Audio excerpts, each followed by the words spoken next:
J'ai révisé. Oh, il a fait, comme un kavod. Voilà. Il a fait. Shkoyach. Alors, le proche élément, les Shimon ben Rachmona, Rabbi Yochanan ben Tzara, et Isha Eliyahu ben Ronit. Ishaï et Eliyahu ben Ronit. Ok. Ani bat Esther. Et Annie Batesler. Et Tinuket Shira bat Johanna Esther. Et Shira bat Johanna Esther. Bayachad im kol cholei Israël. Amen. On est la troisième ligne d'en haut de la page. Lamed Gimel Amoud Aleph. Il y a les 2 points. Maintenant, on va parler comment, pas pendant Yom Kippour, on laisse Yom Kippour et on regarde le service qui se déroulait dans le temple chaque jour. Et qu'est-ce qui suit quoi? Dans les étapes qui se suivent dans la Boda, qu'est-ce qui suit quoi et comment on apprend l'ordre chronologique des actes de service dans le temple.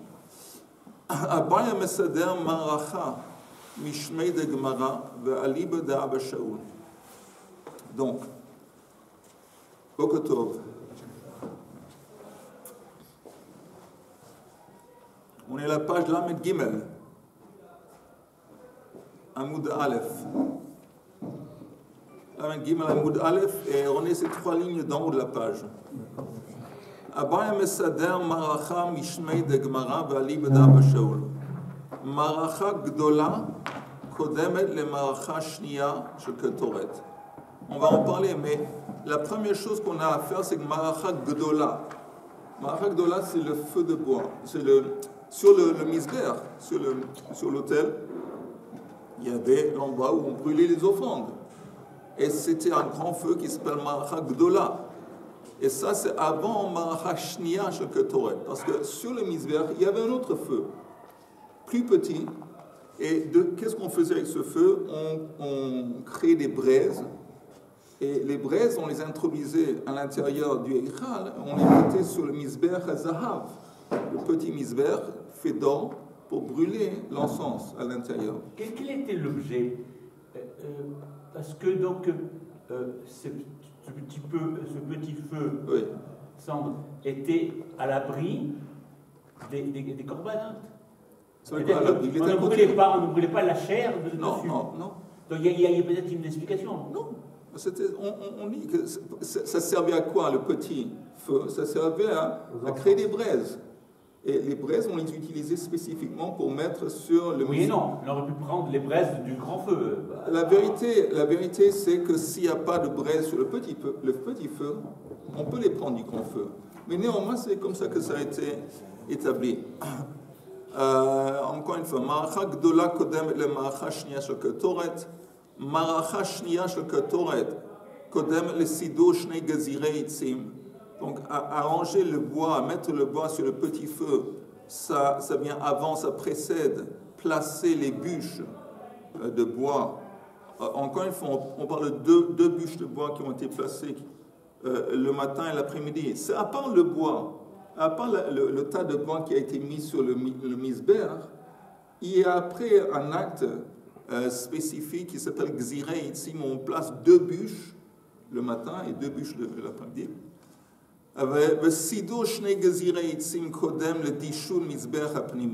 Placer les 2 bûches, ça précédait nettoyer le misber hapnimi. Encore une fois, misber hapnimi, c'est misber hazahav, sur lequel on brûlait la ketoret à l'intérieur. Vedishun misber hapnimi kodem le hatavat chamesh nerot. Nettoyer le misber hazahav, ça, ce nettoyage précédait la préparation de 5 bougies. On sait que la menorah, il y avait 7 bougies. Alors d'abord, la menorah était divisée en 2 étapes. Première étape, on préparait 5 bougies, après 2. C'est pas le même Cohen. Non, le Cohen qui s'occupait, par exemple, qui gagnait dans le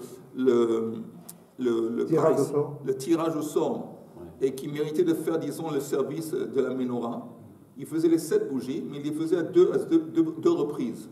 D'abord 5 et plus tard encore 2. On va voir. Hatavat Chamesh Hatavat Chamesh Nerot Kodem Ledam Hatamid. Préparer les 5 bougies. On ne parle pas d'allumer, on parle de préparer. Parce qu'on parle du jour, on n'allumait pas les bougies le jour. Préparer les 5 bougies, ça précédait le son du tamid. C'est quoi le son du tamid?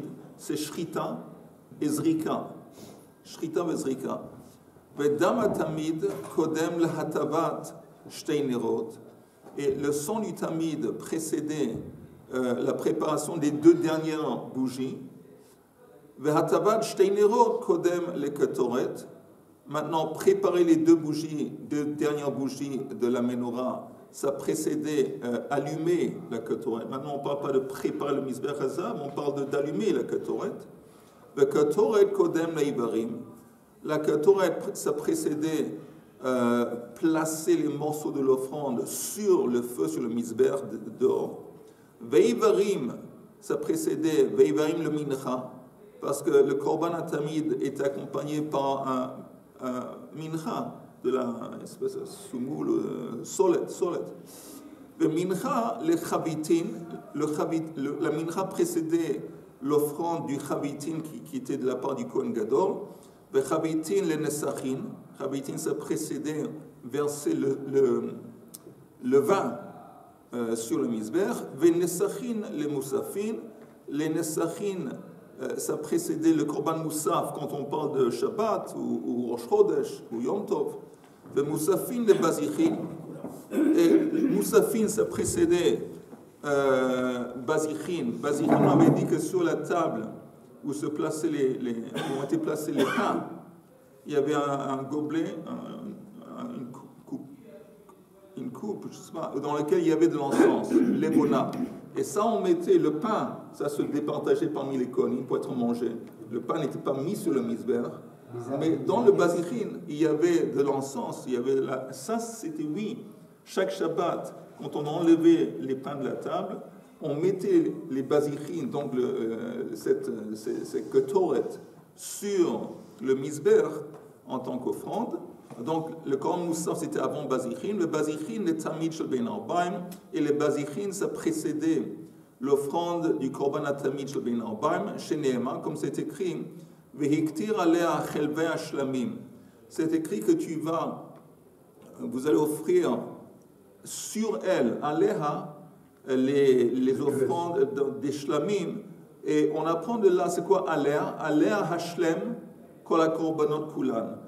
Ça veut dire que la première offrande du jour, n'importe quel jour dans le temple, c'était Korban HaTamid Shel Shachar. Après se suivaient toutes les autres offrandes, et la dernière offrande du jour, c'était Korban HaTamid Shel Ben Arbaim. Donc toutes les offrandes étaient comme sandwiched, étaient au milieu de ces 2 Korban HaTamid. Hein? Et chronométrées, chacune avec sa place. Il n'y avait pas de chronomètre. Pas tellement ça. Non, chronométré, non. Sans chronométrer, sans chronométrage. Chronologie. Celle-là, on va venir avant celle-là. Oui, non, l'AKPAD. Elle avait un ordre. Non, il n'y avait pas un ordre. Le seul ordre qu'il y avait, c'est pas seulement toutes les offrandes, seulement que Korban HaTamid Shel Shachar, c'était le premier. Et Korban HaTamid Shel Ben Arbaim, c'était le dernier. Et toutes les autres offrandes, c'est moins important l'ordre ici, mais toutes les autres offrandes, c'était au milieu. Ça, c'est le truc. C'est quoi le Chamesh Hanerot? J'étais pas à la Smechila, j'ai pas... Je sais pas, tu n'étais pas là, je sais pas, comme tu n'étais pas là. Qui va à la chasse perd sa place. Pour toi, non, mais je suis sûr qu'il va être content. Alors attendez, tu sais quoi? Ne réponds pas. Qu'est-ce que c'est le Chamesh? Ah, personne. Ne lui dites pas. Non, je dirais pas, je suis curieux. Chaim, mais écoute, Chaim, regarde-moi une seconde. Pas de problème. Essaye, tu entends. Essaye de. Quand le cours commence, tu continues à t'affairer. Les cours commencent, tu continues à faire des choses. Après, tu viens, tu me demandes de répéter ce que tu n'as pas entendu parce que tu es en train de faire quelque chose. Tu sais que je t'aime à la folie. Tu sais que je t'aime à la folie. Mais ça agace. Non, attends. Juste, j'explique très vite pour Chaim qu'on avait dit que préparer le matin, parmi l'ordre chronologique des actes dans le temple, préparer la menorah, Chaim, c'était divisé en 2 étapes. D'abord, il y avait 5 nérotes, et après, plus tard, il y avait 2 nérotes. Le Voilà, Kohen c'est ça. qui gagnait au tirage au sort la voda des Nérot, il faisait ça à 2 reprises. D'abord, il préparait les 5 Nérot, c'est pas allumé parce que c'est le matin. Après, il y avait d'autres choses qui se déroulaient. Après, il complétait les 2 Nérot. Et quand c'est qu'il allumait la menorah? La nuit, la nuit, La nuit? la nuit. La Les menorah, jours étaient allumés la nuit, la menorah? la menorah, on n'allumait pas la menorah le jour, le matin. Ici, on parle le matin. Oui, Alors, qu'est-ce qu'on faisait le matin? préparé. On préparait, ce qu'on préparait, on enlevait, on jetait les vieilles mèches, on enlevait les restes d'huile et on mettait en place de nouvelle huile, une nouvelle mèche. Ça, c'était Hatavat Hanerot. Hatavat Hanerot, c'est la préparation de la menorah. On allumait près de Ben Arbaim le soir. D'accord. Ça n'a rien à voir avec Hanouka. Rien à voir. Hanouka, c'est lié avec le miracle qu'il y a eu avec le menorah, mais ça, on ne parle pas de Hanouka ici. Ni avec Kippour, Non. tu ne parleras pas avec Kippour. D'abord, en tout premier lieu, il y a le tamid. Oui? Bon, la shrita. Oui. Ensuite, on jette le sang. Ok. Non, la vérité, non. J'ai dit oui, et j'aurais dit, c'est non. Non. Non, c'est pas oui, c'est non. Bon, ok. Parce qu'on vient de voir maintenant que la première chose qu'il faisait, c'était quoi? Nettoyer. Non. C'est Non. apporter des. Faire le foyer voilà. Ouais. Faire le foyer. C'est mettre en place le bois sur comment on appelle ça, marachak-dola. Mettre les deux. Je veux qu'on répète très vite. Tu veux qu'on répète très vite? Oui, hein? mais parce que Ouais. c'est un peu. Je répète très vite. Pas très vite. Ok, je répète. Alors, encore une fois, Chaim, ça tombe bien. Minashamayim, on a pris pitié de toi. C'est Kadosh Baruch Hu qui est intervenu pour toi. Abraham Mesader Et ça, c'est Maracham. Kadosh Baruch Hu. Gentil, hein. Ok, Eli, tu y es. On est à la 3e ligne dans la page Lamed Gimel Amud Aleph. Je répète encore une Mais fois. sans lire. De tête. Maintenant, en lisant. Ok, juste, on voit ici que Abraham Mesader Marachashmei de Gemara Ali Beda Bashul. Abraham explique l'ordre chronologique des actes qui se déroulaient chaque jour dans le temple. Ok. Première chose, Marachak Dola, c'était arranger le bois sur le grand feu sur le misber, mettre en place le bois.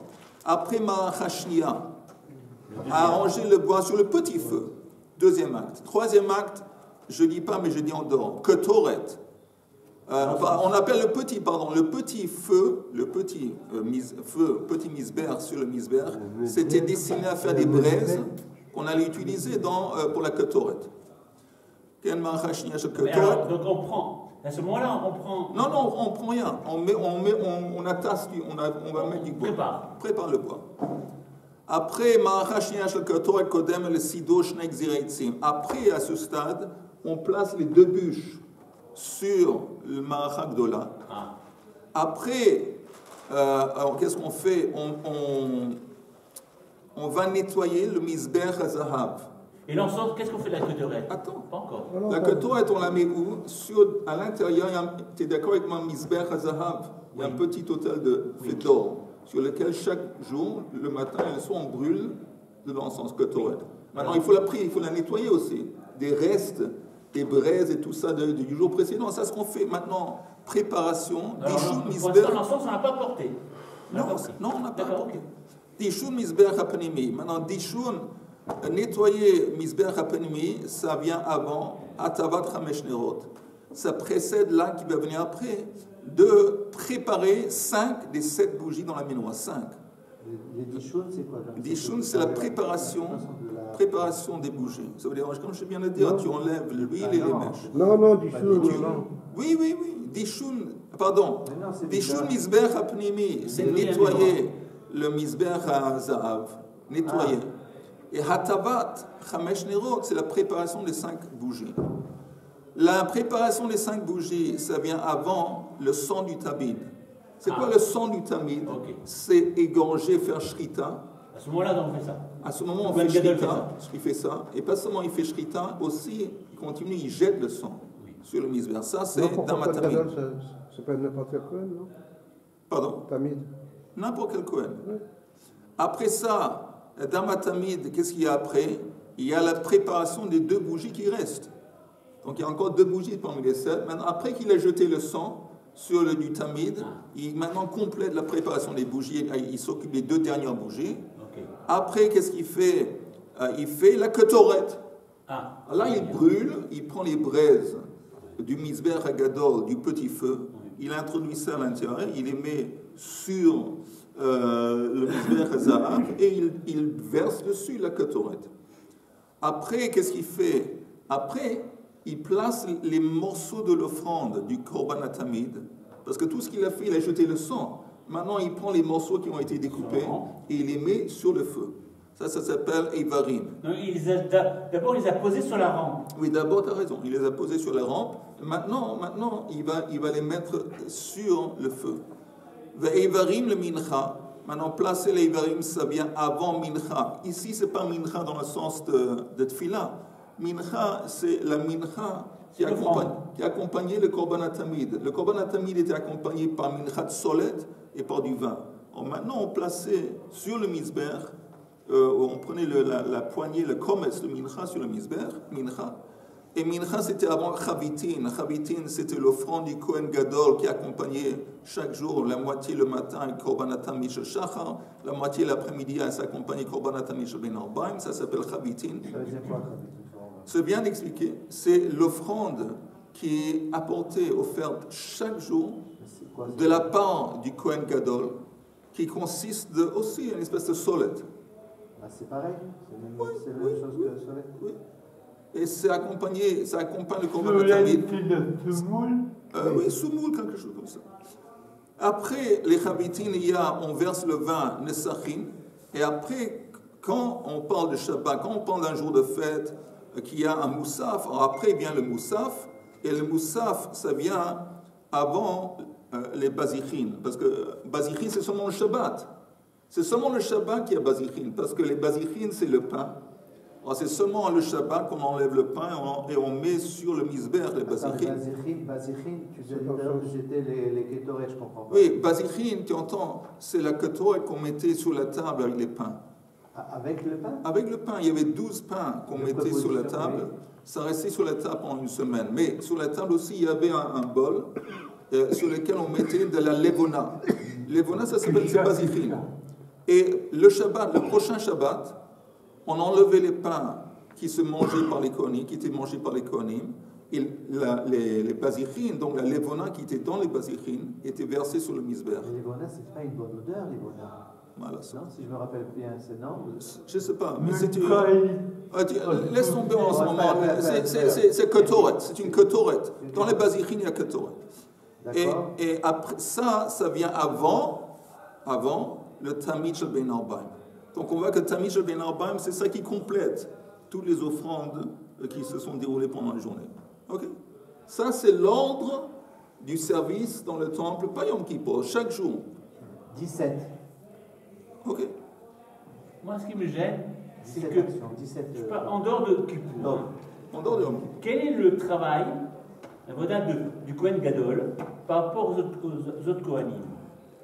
On avait parlé de ça, qu'il a le droit de faire n'importe quel travail qu'il a envie de faire pendant n'importe quel jour. Donc, si il veut un jour, il veut faire la ketoret, ok, il fait la ketoret. S'il veut faire la zrika du dam, il fait la zrika du dam. S'il veut faire la menorah, il a le privilège. Okay. Il ne fait jamais partie du tirage au sort. Il peut choisir de se... Mais j'imagine qu'il ne faisait pas ça chaque jour. Okay. Il n'est pas obligé de faire quoi que ce soit pendant toute l'année. D'accord. Il pourrait passer sa journée en train d'étudier. La grasse matinée. Ou la grasse matinée, ou jouer au billes, ou lire le Nice matin. Il n'est pas regarder le foot. Par exemple, il n'est pas obligé de faire quoi que ce soit, à part, bien sûr, Yom Kippur. Yom Kippur, il fait tout. Ok, ça c'est la Mishnah, en espérant que c'est clair.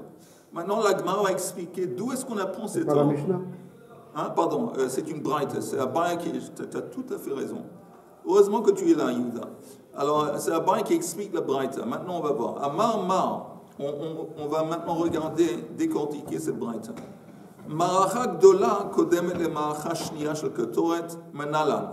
D'où est-ce qu'on sait que préparer le bois sur le grand feu, ça précède préparer le petit. Detanya, hi ha'ola, al mokda, al mizbeach kol halayla. Au début de Vayikra, c'est écrit, ça c'est la ola, qui est placée sur mokda.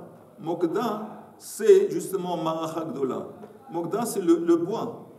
La ola, elle est placée sur le tas de bois, sur le mizbeach.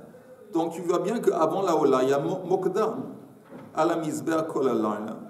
Et on dit que Zo Maracha Gdola. Le mot Mokda, ça fait allusion à Maracha Gdola. Qu'est-ce que c'est Maracha?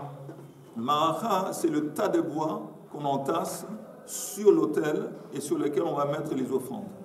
C'est simplement le bois, le feu. Et c'est comme ça la guerre aussi? Ah oui, on dit aussi Maracha B'milchama, l'emplacement des forces.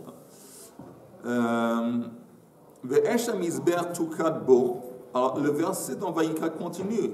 Le mot tukad aussi fait allusion à du feu. Alors, Zo Maracha Shniya Shel Ketoret. On a déjà parlé dans le mot Mokda de Maracha Gdola. Tukad, ça fait allusion plus tard à Maracha Shniya Shel Ketoret. La même racine. Oui. Ok, c'est clair. Donc on va chronologiquement dans le verset 1 qui suit l'autre. Alors l'Agma demande Ve'eipur Ana. Mais pourquoi pas dire le contraire? C'est quoi le contraire? Que peut-être le mot Mokda, c'est le petit feu qui est destiné au Mizbeach, et le mot Tukad, c'est le grand. Peut-être. L'Agma dit Mistabra Maracha Gdola Adifa. C'est logique que d'abord on va s'occuper du gros feu de bois. Pourquoi? Sheken Kaparata Miruba. Pourquoi? Parce que la grande Maracha, le gros feu sur le Mizbeach, Kaparata Miruba, toutes les offrandes sont placées là-bas.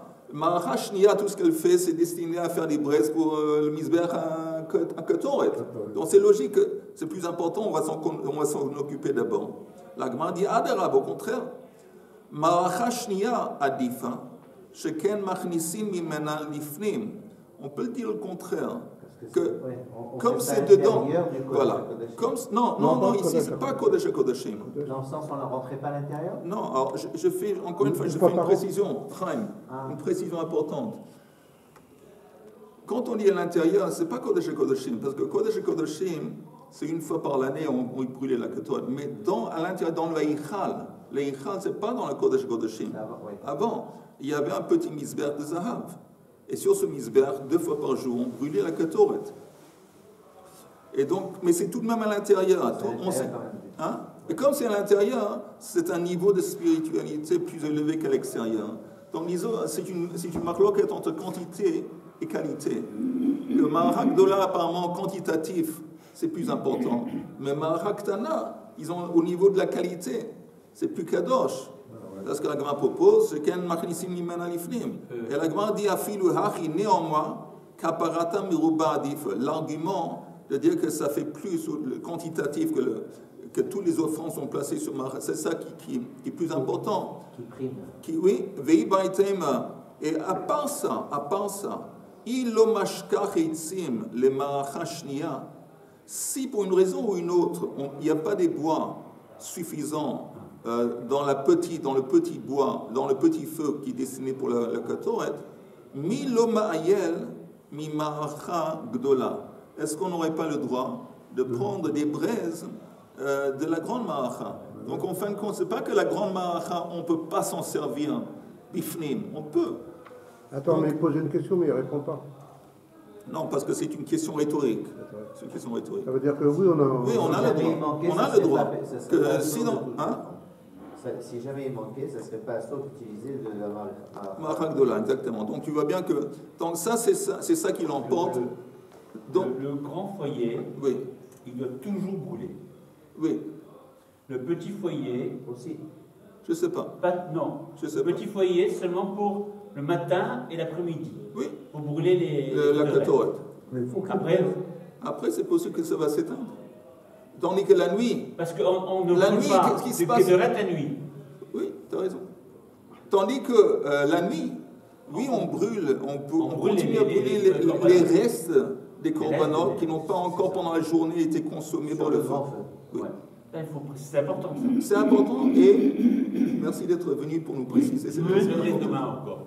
Il y avait de la lumière la nuit dans le temps. Est-ce qu'il y avait de la lumière? C'est une bonne question. C'est intéressant comme question. J'imagine qu'il y avait plein de...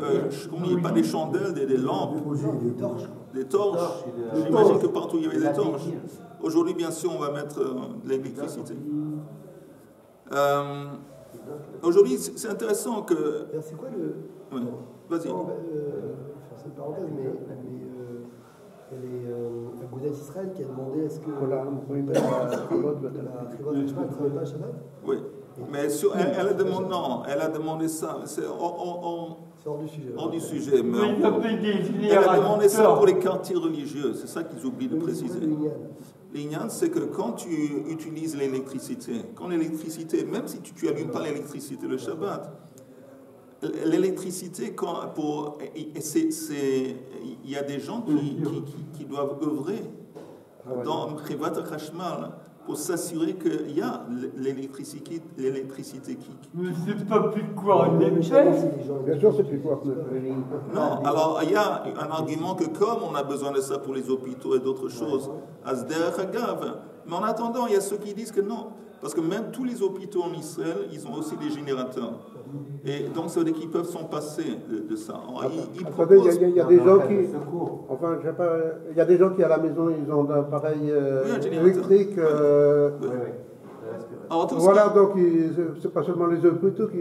Oui, alors tout ce qu'ils disent, tout ça c'est en parenthèse, c'est que pour les religieux, ils disent, alors maintenant ils ont déformé ça en disant qu'ils veulent imposer ça en tout Israël. En attendant, c'est un truc qui va gagner de l'électricité apparemment, mais je ne vais pas rentrer dans les détails, mais c'est hors sujet.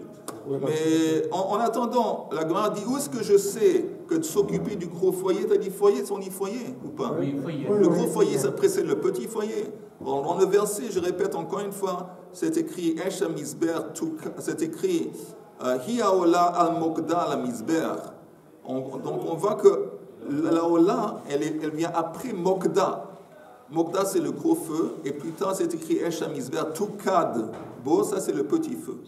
Ok, maintenant, on continue. C'est écrit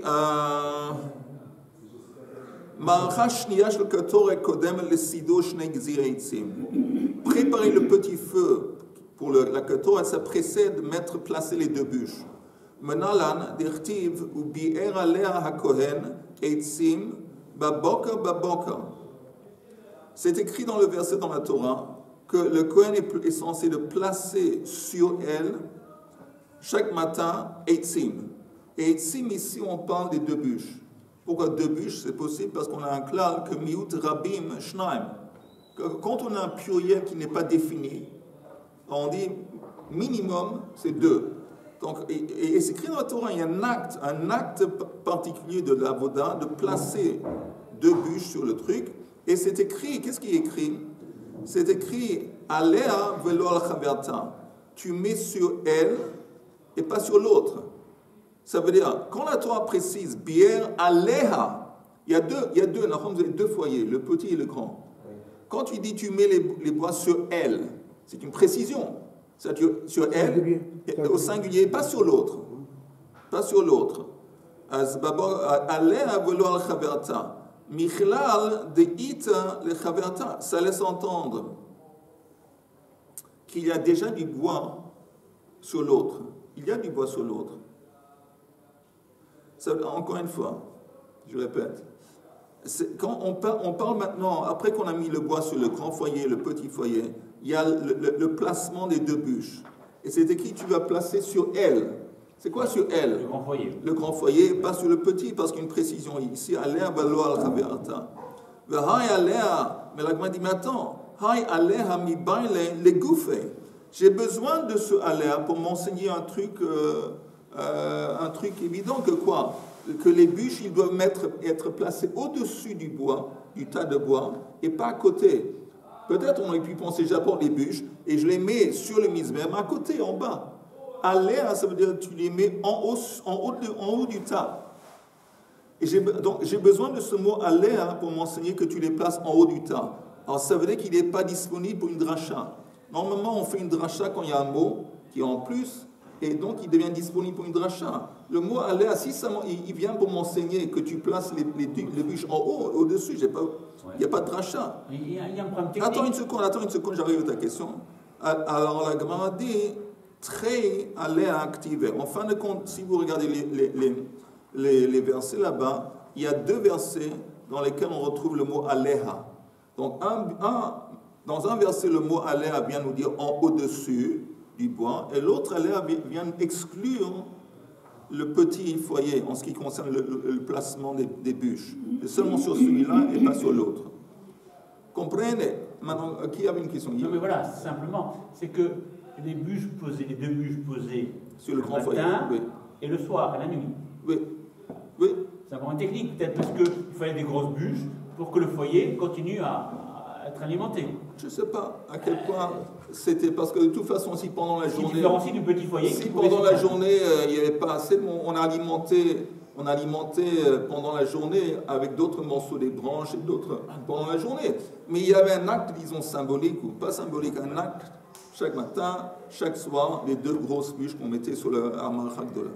Maintenant, on dit que Sido Shnei Gzirei Eitzim Kodem et Dishum Mizbeach HaPnimi. Donc on avait dit que mettre les 2 bûches, ça précédait le nettoyage du misber d'or qui se trouvait à l'intérieur. Afalgav de hacha ktiv baboka baboka. Vahacha ktiv baboka baboka. En dépit du fait que la Gemara dit un truc bizarre. Quelle est la chose bizarre? Quand on parle de mettre le bois, on vient de voir le verset un peu plus en haut, le verset Vebi'er aleha hakohen eitzim baboka baboka. Et dans le contexte du misbeach hapnimi, c'est aussi écrit baboka baboka. Alors comment tu sais qu'un il précède l'autre? Ils ont exactement le même terme, baboka baboka. Afilu hachi marshir adif. Attends. Afilu hachi marshir adif. Marchir. Ah, pardon. Le marchir, il est mieux. Pourquoi le marchir, il est mieux? Vous entendez? Parce que quand on parle, il y a 2 choses. Il y a la préparation du misber hapnimi, il y a placer le bois. Le bois, s'il vient faciliter, il vient préparer, il marchir les braises pour le misber hapnimi. C'est une préparation pour le service de la ketoret à l'intérieur. Non, pas le bois. Attends une seconde, le bois. Quand on parle... On avait dit le bois, c'est pour le marachet à Kedola. Très bonne question, on va y arriver tout de suite. Mais le bois, ça vient préparer la braise. Comme ça vient préparer les braises, ça s'appelle marchir. Le marchir, il vient toujours avant parce qu'il fait partie de la préparation. Donc c'est vrai que, encore une fois, le terme, quand on parle de préparer, de mettre le bois, les deux bûches, c'est écrit baboka baboka. Quand on parle de nettoyer le misber hapnimi, ça s'appelle aussi dans le verset baboka baboka. Comment tu arrives à la conclusion qu'un il précède l'autre? Que mettre les 2 bûches, l'acte de mettre les 2 bûches, ça précède de préparer le misber. Parce que préparer le bois, mettre le bois, c'est une préparation pour les braises qu'on va mettre sur le... En tant que préparation, c'est logique que ça vient avant. Mais la Gemara va demander, d'abord la Gemara dit, Marchir Maïnihu, de quelle préparation tu parles? Shnei Gezirei Eitzim. Tu parles apparemment, quand on parle de baboka baboka, mettre les 2 bûches. Veha, la question de Yehuda, Veha Malta Shnei Gezirei Eitzim, le Ma'acha Gdola Azle. Mais on vient de dire que les 2 bûches, ils étaient placés où? Sur le gros foyer. Et d'où est-ce qu'on prenait le bois, les braises, pour mettre sur le misber hapnimi? Du petit foyer. Tu me dis, on commence par ça, parce que c'est une préparation. Mais ce n'est pas une préparation. Les 2 bûches, ils sont mis sur le gros foyer, tandis que c'est à partir du petit foyer qu'on prend les braises pour préparer. Alors la Gemara répond, tout simplement, elle répond...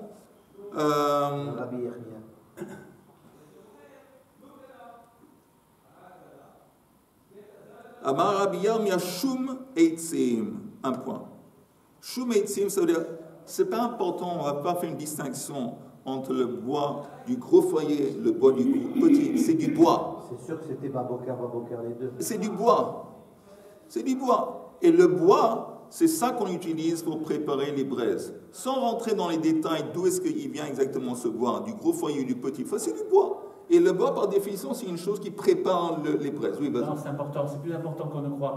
Il me semble, les bûches sont amenées après qu'on ait pris des braises du grand foyer pour alimenter le petit foyer. Non, mais attends, c'est dans, ne me dis pas, c'est dans ce qu'on vient de voir dans la Gemara, Richard. C'est dans la... Alors, quoi ça sert ces bûches? Attends, d'abord on a dit encore une fois, tu prépares le bois sur le gros foyer. Après, tu prépares le bois sur le petit foyer. Après, tu apportes 2 bûches et tu les mets sur le gros foyer. Après, tu prépares le misber hazahav à l'intérieur. Oui. Alors, la Gemara dit, comment je sais que quand poser les bûches, l'acte de poser les bûches, ça précède la préparation du misber hapnimi. Comment tu apprends ça? Parce que le même terme est utilisé dans les 2 versets. Dans le contexte des bûches, on dit babok. Dans le contexte, c'est aussi babok. Comment tu arrives à la conclusion que ça précède ça? Et la réponse, c'est parce que le bois, en fin de compte, c'est la préparation des braises. Donc, comme c'est la préparation des braises, c'est logique que ça vient avant. Alors, la Gemara dit, je veux bien, mais on parle des bûches. Et les bûches, ils sont mises sur le gros foyer. Le gros foyer, on ne prend pas les braises du gros foyer, on prend les braises du petit foyer. La Gemara dit, laisse tomber petit foyer, gros foyer, on parle de bois. Les braises sont faites de bois, et les bois, ça fait partie de la préparation. On continue. Ouais, mais... Vas-y. Ben bon. C'est étonnant qu'on puisse distinguer les deux sans qu'il y ait un sens particulier. Bon, je sais pas. On continue. Alors la Gemara dit... L'instinct, on commence à faire le bois pour le gros. Shum Eitzim. Ravin Amar, Ho'il vehitril b'ma'acha gomer. Il dit, tu sais, comme c'est pas logique de toute façon, que poser les bois, ça va être après la préparation. Une fois que tu commences, tu as entamé la préparation des foyers, que ce soit le gros ou le petit, tu vas compléter. C'est quoi compléter la préparation? C'est le placement des 2 bûches. Donc une fois que tu commences, c'est un autre argument pour expliquer pourquoi ça avance, ça précède la préparation du ketoret. On a entamé, dès le matin, le bois qu'on met sur les foyers, que ce soit le grand ou le petit. C'est logique qu'on va compléter la préparation en mettant les bûches. Ce qu'il dit, Amar, je répète dans les mots, Ravin Amar Ho'il comme Vehitril B'ma'acha Gomer. Ravashi Amar Ilo Mashkach Etzim Le Ma'acha Shniya Milo Ma'ayel Mi Ma'acha Gdola. Et encore une fois, Ravashi répète ce qu'on a dit avant. Il dit, tu me dis, tu apportes une couchia, mais en fin de compte, les braises sont prises du petit foyer, pas du grand. Mais de toute façon, si pour une raison ou une autre, il n'y avait pas de bois suffisant sur le petit foyer, on a le droit de prendre le bois du gros foyer. Donc le gros foyer aussi, ça marche, que c'est aussi conséquent une préparation pour le truc. Maintenant, on avait dit que la préparation du misber à l'intérieur, il précède la préparation des bougies. Maïtama, pourquoi? Amarabaya Gamara Gamirna. On a appris, c'est une tradition qu'on a appris. Svara Loyadana, mais je ne sais pas la raison. C'est une tradition qu'on a reçue, que c'est comme ça, mais je ne sais pas pourquoi. Rav Amar que Reish Lakish. Rav donne une explication qui est basée sur Reish Lakish. D'Amar Reish Lakish. Ein ma'avirin al ha-mitzvot. Il y a un concept, une règle, on n'a pas le droit de l'édaleg, comment on dit l'édaleg? De sauter au-dessus de placer à côté la vire une mitzvah. C'est une mitzvah qui se présente, tu es censé être obligé de la faire. Regardez juste le dernier rachis sur la page. Ein ma'avirin hapogé, c'est en bas. Hapogé b'mitzvah. Quelqu'un qui donc une mitzvah se présente à lui. Loya avant mimena. Il n'a pas le droit de passer à côté. Et d'où est-ce qu'on apprend ça? Nafkelam b'mechilta mi ushmartem et mitzvot. Pardon, ushmartem et matzot. C'est écrit là-bas que vous devez préserver, garder les matzot, de sorte qu'ils ne vont pas devenir chametz. Karebe et ha mitzvot. Mais c'est écrit de la même façon, matzot, que mitzvot. Lo tamtin la N'attends pas que cette mitzvah va devenir chametz et va partir. C'est-à-dire que si tu as une opportunité qui se présente de faire une mitzvah, fais-le et ne repousse pas, parce qu'à force de repousser, peut-être la mitzvah va partir. Donc de là, on apprend que son riche-là, une mitzvah se présente, tu dois la faire. Alors, regardons la page suivante. Et c'est écrit, quand tu rentres à l'intérieur du Heichal, le premier cli que tu rencontres dans le Heichal, je répète, il y a trois kelim. Mizbeach hazahav pour la ketoret, shulchan, lechem apanim et menorah. Mais le premier cli que tu rencontres, de quoi on va rencontrer, c'est ça. Donc, comme c'est le premier, et ça vient avant la menorah, donc c'est la première chose que tu abordes, fais la mitzvah. Tu ne vas pas passer à côté du mizbeach pour faire la menorah, c'est-à-dire que tu as passé à côté. Le Tanya, c'est écrit comme ça dans une braïta, shulchan betzafon. La table se trouve au nord. Mashuch minakot al shtei amot. Mais elle n'était pas collée au mur au nord. Elle était au nord, oui, mais elle était éloignée du mur à une distance de 2 amot. Et demi. Pardon. Et demi. Pardon. Shtei amot vemerza. Ou menorah bedarom meshucha minakot al shtei amot ou merza. Tandis que la menorah était au côté sud, aussi éloignée du mur par une distance de 2 amot et demi. Et Mizbeach memutza ve'omed be'emsa, tandis que Mizbeach hazahav était pile au milieu, entre la menorah et entre la table. Ou mashur klapei chutz kima, mais néanmoins, c'était pas directement entre les deux, entre la table et entre la menorah. Ça sortait un petit peu, comment on dit, bolemsa tachutza. Ça dépassait un petit peu, et c'est de façon que c'était pas boule au milieu. C'est-à-dire qu'en entrant, on arrivait d'abord sur le Mizbeach. Exactement. Et la Gemara demande pourquoi elle était un petit peu, elle dépassait un petit peu. Pourquoi pas la mettre exactement au milieu? Au milieu. Alors la Gemara dit, et ça là on finit, Kevan dertiv ve'et menorah nochach hashulchan. Comme dans le verset de la Torah, c'est écrit que la menorah est censée être en face de la table. Donc on a besoin qu'il se voit sans quelque chose qui s'interpose. Donc si tu plaçais le Mizbeach hazahav plein au milieu, tu ne peux pas pratiquer ou mettre en pratique le verset Vet menorah nochach hashulchan. C'est pour ça qu'on a appris que la menorah elle est juxtaposée, elle dépasse un petit peu le Mizbeach. Oui, le Mizbeach un petit peu yotzet achutza. Et juste je dis en parenthèse, on va en reparler demain, Blineda, mais c'est très intéressant la Torah qui précise que la menorah, elle doit être en face de la table. Pourquoi c'est très intéressant? Parce que la table, ça symbolise la dimension matérielle, la bracha, le pain, et la richesse. Et la menorah, c'est l'esprit, c'est la chokhmah. Et il me semble qu'il y a un lien quand la Torah dit que ça doit être placé de sorte que la menorah elle doit être en face du shulchan. C'est comme si elle dit qu'il y a un lien. Vous voulez la richesse. Alors c'est lié à la chokhmah. Pas simplement en chokhmah, comment être habile, comment faire au niveau technique pour faire de l'argent. Mais chokhmah aussi, je pense que chokhmah Hashem, qu'un est lié à l'autre. Il me semble que c'est un petit peu, peut-être c'est lié à cette mise, peut-être. Mais on va revoir ça demain. C'est quoi,